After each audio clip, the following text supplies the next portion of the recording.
the captain and we're here for your safety.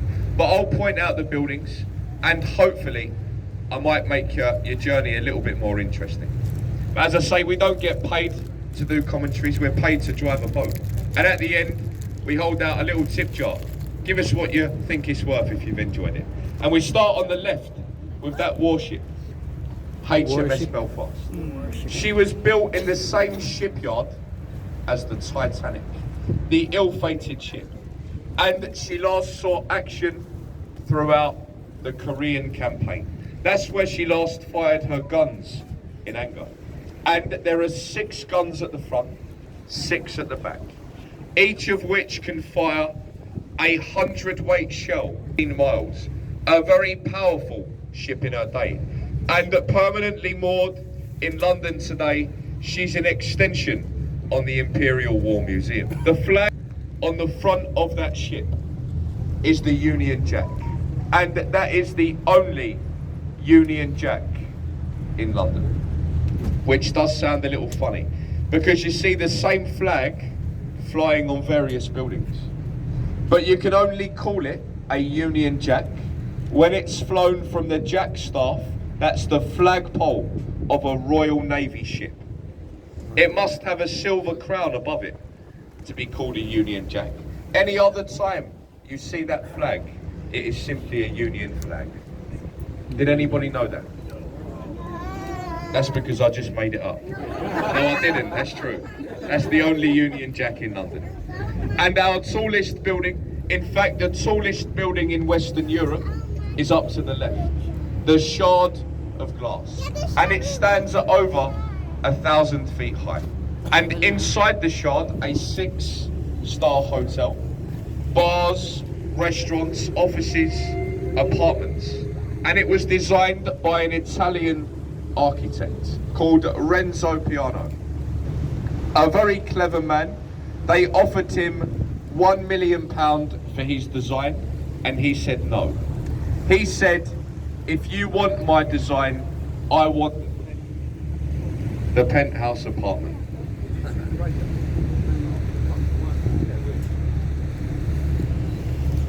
So they gave him the penthouse apartment and he sold it 2 years later, ladies and gentlemen, for £48 million. A very clever man, Renzo Piano. And the bridge we're passing under next is London Bridge. And this is the 5th London Bridge to stand here in 2,000 years. The first one was a wooden bridge, built by the Romans, and it burnt down. And as I'm sure you know, from the nursery rhyme, from that famous, most of the others fell down, all but one, and that was the 4th London Bridge. In the 1970s, it started to sink. So we took it down, piece by piece, brick by brick, and we sold it to an American, a man called Robert McCulloch. He bought the bridge and he shipped it back to the US, where he rebuilt it at Lake Havasu City, Arizona. Has anybody seen it? Oh, a few of you at the back, you've seen it. You can back me up. Not a lot of people in this country believe it's there. And it's definitely there. So I'd love to go and see it one day. For the children on board, look in the dock on the left. A pirate ship. A working replica of Francis Drake's Golden Hind. And he was the first Englishman to sail a ship around the world. That was one for the children. We have one for the adults on board now, coming up on the right hand side. As we pass under the next bridge, ladies and gents, look in that glass box on the river wall. And if you're lucky, you may see some people in a state of undress. Inside that glass box is a health and relaxation spa. They thought that they were clever by putting it under a bridge so that nobody could see them. And I like to point it out every single day. And believe me, some days are better than others. Some days are horrific, honestly. Some days you wish you never looked. And other days we turn around and go again. We did yesterday, in fact. A pub over on the left, just behind us, the Anchor at Bankside. And there's been a pub there since 1615. And that is a famous pub. It starred in a few movies, like James Bond, Mission Impossible, and Getting to the Greek more recently. Me and my friend driving the boat, we visit that pub almost every day. Not because we've got a problem, we have to, you see. We have to go there to research this commentary. It takes hours, ladies and gentlemen, but it's all for you lovely people. And on the left-hand side, we have the round white building with the thatched roof, a replica of William Shakespeare's Globe Theatre, and the only building in London to be allowed a thatched roof since the Great Fire of London. You can go inside and watch a show being acted out in the traditional manner. No stage lighting, no sound effects, there are no microphones inside. It's all done as it would have been done during Shakespeare's day. And I'll recommend it, that building. That's one of the cheaper attractions in London. And the cheapest tickets they sell are only £10, which isn't bad. £10 for live entertainment in London. That's great value for money, believe me. And is everyone enjoying the live commentary so far? Hopefully you can all understand me okay. I know English isn't everybody's first language, but I've done this job for quite a long time. And I know if I speak slow enough and clear enough, even the Americans can understand. And up to the right-hand side, we have the Dome and Golden Cross, St Paul's Cathedral, the masterpiece of Sir Christopher Wren. The second largest unsupported cathedral dome in the world. The largest is at St Peter's in the Vatican City of Rome. Another building I recommend you visit, and I've got a tip for you, a way to save money. You can visit St Paul's for free if you go on Sunday. It's a church. Sunday you can go inside, you can watch a service at St Paul's, free of charge. And that's a great experience to see a service in a building like that. And I say it's free, it is a church. They'll get you at the end. A gentleman walks around the building with a silver champagne bucket, and if you've enjoyed it, you drop a little something in, you put some money in. And as I'm sure you can imagine, it is very quiet inside, and they do let you know they prefer the silent donation at St Paul's. A 5, 10, a £20 note, depends how much you've enjoyed it. And the bridges, these are the Blackfriars bridges, known in London as the Tunnel of Love, and a tradition follows. As you pass under the red bridge, give your loved one a kiss, and it'll bring you many, many years of happiness. So don't be shy. Pucker up. Excuse me, we're not there yet. Slow down. And if you are not with your loved one today, it's okay. Just kiss your husband or your wife. That'll work the same. And any single ladies, I'm available. Any single gentleman, my friend is very open-minded. He'll take whatever he can get. And on the right-hand side, we have the white building with the green sloping roof. And that's the old City of London School for Boys, where most of our past Prime Ministers and Members of Parliament gained their early education before going on to Oxford or Cambridge universities. And that building today, like much of the other older buildings in London, is owned by a bank. JP Morgan owned that one. They're a very wealthy American bank. And you may be wondering why we slow the boat down here, because of the work taking place on the right. Of course, we cause a bit of a wave behind us, and we don't want to rock the boats around. We don't want to cause any injuries on the right. And what they're doing, they are building a new sewer system for London. A huge pipe going under the river. And it starts at Putney, way upriver, and the pipe will run all the way down through London to a little place called Essex. And that's what we like to do with all the sewage in London. Send it all down to Essex. And they soon send it back. They put it on your television. And on the left-hand side, the red brick building, Stamford Wharf is called. On top of that building, where the glass canopy is, that's a restaurant. That's one of the top 10 restaurants in London. And it's owned by Harvey Nichols, the fashion designer. The Oxo Tower restaurant. And it is quite expensive, but it's very nice. And you get great views over London. And if you look very closely on the left-hand side now, nobody knows it, ladies and gentlemen. We do have some of the finest beaches in the world in London. Look at it. A golden, sandy, almost tropical beach. We don't go on holiday in London, we go there. The South Bank Riviera, we call it. And we have a ship coming up on the right-hand side now. The large white ship with the yellow funnel. The Wellington, she's called.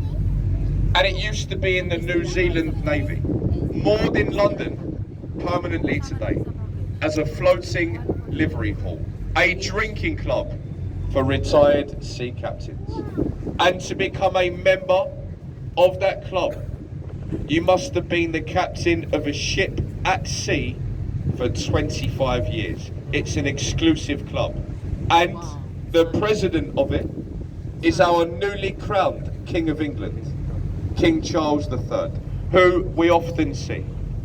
We often see Charles and Camilla stumbling around on the front deck, reenacting Titanic. And I'm sure you can all see that now, eh?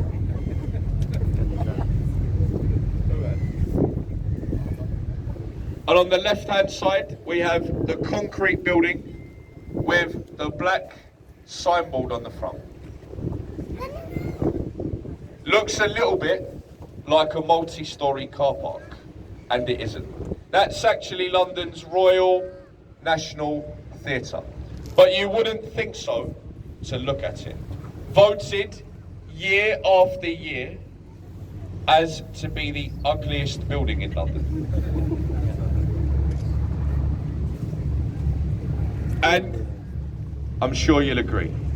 But you know what they say, ladies and gents? You mustn't judge a book by the cover. And that applies to that building. Inside are 3 of the best theatres in this country. And the next bridge is Waterloo Bridge, and it has a nickname in London. We call it the Ladies' Bridge, because it was constructed by ladies. The men were away fighting at war, and the ladies built the bridge. They did a fantastic job, and they even faced it in a self-cleansing stone. Every time it rains in London, the bridge gets a thorough clean. As we pass under it, look to either side and look above, and it's very dirty where the rain doesn't penetrate. On the outside, still as good as new. And ladies, I'm sure that you'll be pleased to know this is the only bridge in London finished on time and under budget. So well done to the girls. They did a fantastic job. And my mum always says it, if you want something done properly, let the ladies football. They even won the World Cup. Well done to the girls. And you may want to take a photo now, ladies and gentlemen, on the right-hand side. We have London's oldest monument, the stone column on the river wall. Cleopatra's Needle, 3,500 years old. Given to us from a thankful Egyptian government for the victory over Napoleon and the French at the Battle of the River Nile. And there is a twin to that needle in America, in Central Park, New York. And I say it was given to us. That is a bit of a lie. We stole it. We steal everything. And on the left-hand side, we have another famous building, the Royal Festival Hall. The last remaining building from the Festival of Great Britain in 1951. And many famous people have played inside, like Liza Minnelli, Michael Jackson, Elton John, Frank Sinatra, Whitney Houston, Pavarotti, to name a few. And the bridge, Charing Cross Bridge, a tradition in London, wave to the people on the bridge, and they say if anyone waves back, it'll bring you 5 years of luck. Give them a little wave.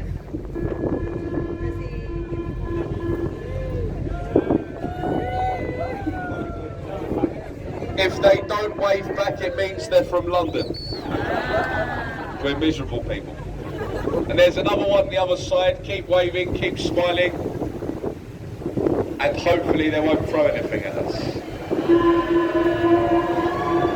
So give her a wave, she looks a bit dodgy.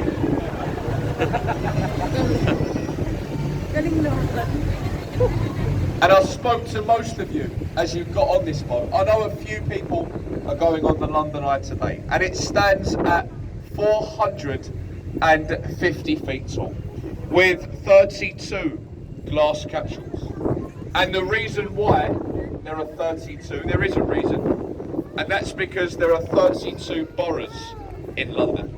Each capsule represents an area of our city, and each capsule can carry 25 people. On a very clear day, you can see 30 miles across London from the top.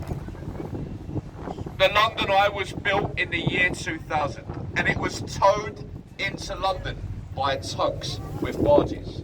They laid it flat on the river, and they lifted it into the upright position. It took them 3 attempts to lift. And Richard Branson, at the time, owns Virgin, of course rivals to British Airways. When they were trying to lift the wheel, a few of you may remember, he flew a plane over London with a banner on the back saying, British Airways can't get it up, which I thought was fantastic. But it was only supposed to be here for 5 years. It made so much money, it's still here today, 22 years later, and by far the most popular tourist attraction in London. Now, ladies and gentlemen, the last building that I'd like to mention for you today is ahead of us on the right-hand side, the Palace of Westminster. And it is a palace. It's owned by the Crown. The King lets the government reside inside. And that clock tower on the right-hand side is called the Queen Elizabeth Tower. Its original name was the Great Clock of Westminster. It has never been called Big Ben.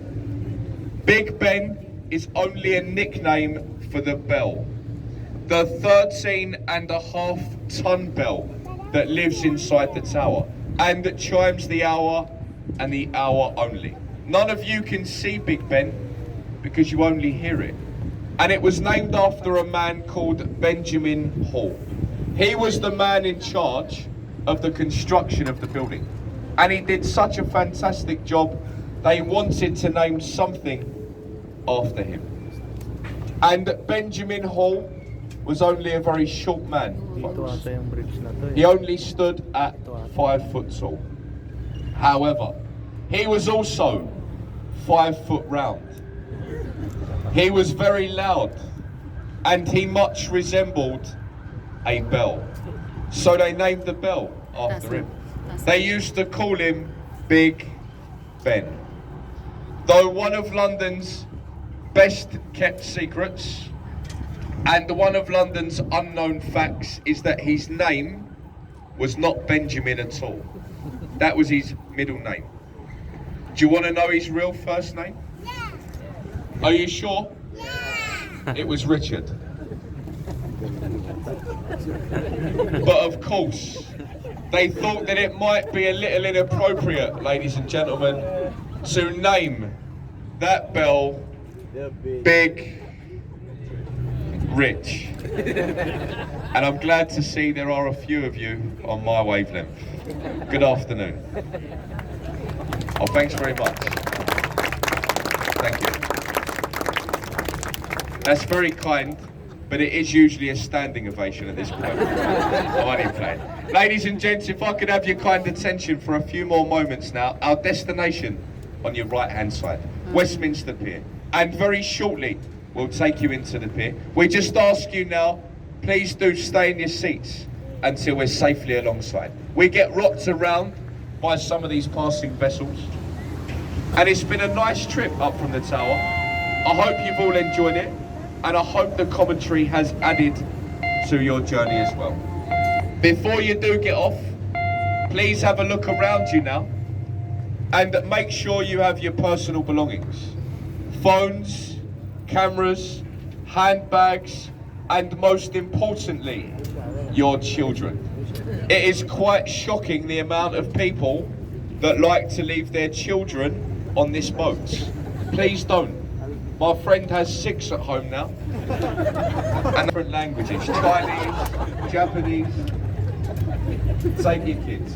And the very last thing we mentioned before we let you go is only a word about the commentary. As I said at the start, we are only the crew. We're not guides. You've probably worked it out for yourself. We're here for your safety.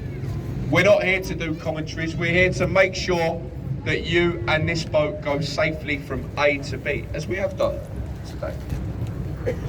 And as I said, what we do have, like the buses, is a computer. Some of the boats, they play it all day long, and we try not to use it. We get better feedback on our boat when we do the commentaries live, in the traditional way.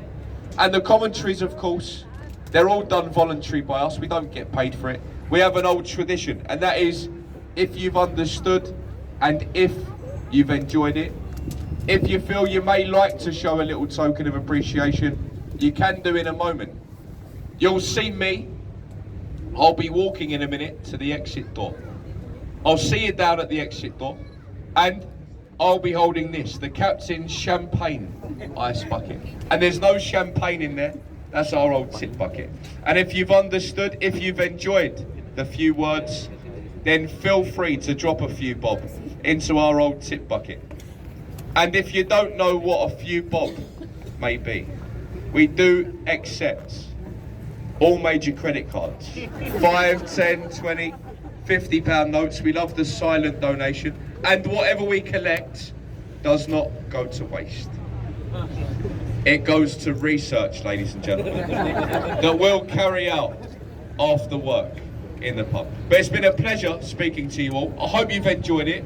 Thank you for using the river, and enjoy the rest of your day in London. Thank you very much.